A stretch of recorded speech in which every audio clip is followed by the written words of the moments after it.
Well, Ben, this is a process that's been years in the making to get here. So now that it's finally you here, that, don't you? I definitely remember that. How can we forget? That was so funny. I can't remember the exact word he used, but it was like, what an event of foreshadowing.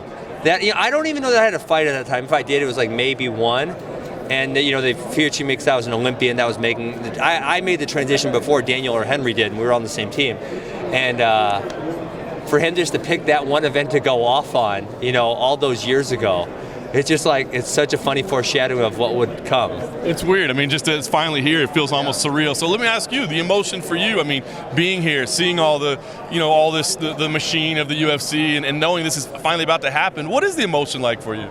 I don't know. It's what I guess this is kind of what I do, right? It's what I expected. I've been competing in high-level events since I've been 17 years old. So, I'm prepared for this. You do have a little bit of a layoff, obviously, coming into this. I mean, you were considering walking away, right? Give me an idea how you did kind of walk away. Yeah. Exactly. So I wonder, coming into this, I mean, ring rust, do you believe in that timing? I mean, are those opening minutes, are they key to kind of getting a feel in there, or have you been competing so long that it doesn't even matter anymore? I don't think ring rust is a real thing. I think it's kind of an excuse, right? Obviously, you have poor performance. Everyone wants to make an excuse for their poor performance, and if that's one of them, that's one of them.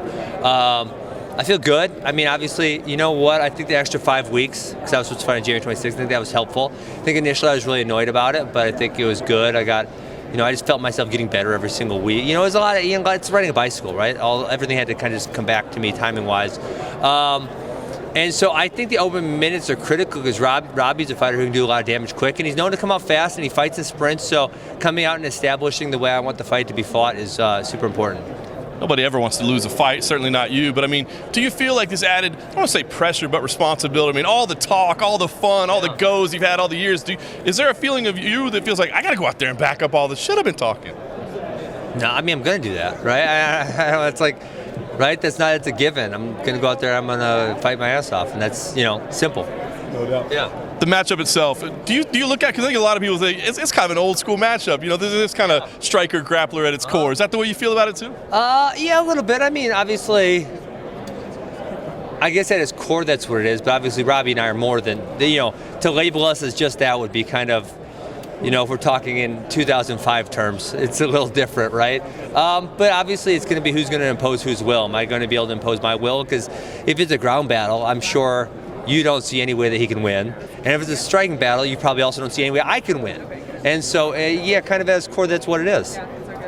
Talk about your goals in the UFC, because we know, you're not going to fight your buddy, and I'm sure you want him to have a long, great reign at the top. So, I mean, this would be a huge win for you, though, in your debut. So, how do you see your career progressing? How do you pick fights? How do you move up the ladder? Well, for me, I think there's couple answers to that, right? Number one, there's so many guys I want to fight. I haven't fought any of them, right? And that's kind of a benefit to me is that you can mix me up with almost anybody, and it's going to be a fun fight.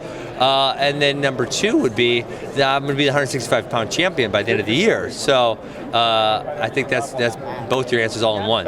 We've been trying to bug Dana to get 165 pounds for years. He says no to us every time. Is he telling you different stuff behind the scenes? No, he's not. But listen, the one thing I said, you feel the energy, right? And there's one thing we know.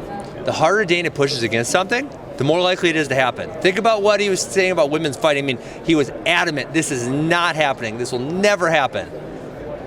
Right? Happened. Think about what he was saying about you. Boom, right? I mean, we could go down the list. I mean, the women's is the most obvious and easy, right? Because now there's 4 women's divisions, and he said they would never fight, ever. Now we got him. We see this thing playing out. You've fought at a high level, championship level in many organizations. This is a tough challenge, no question. I mean, this is a veteran sport, but when you see this play out, man, how do you see you getting this one done? Like I said, I think it's about me imposing my will. Closing distance, not taking big punches, and getting a hold of him, right? As simple as that. Once I get a hold of him, man, I don't think he's got much of a hope.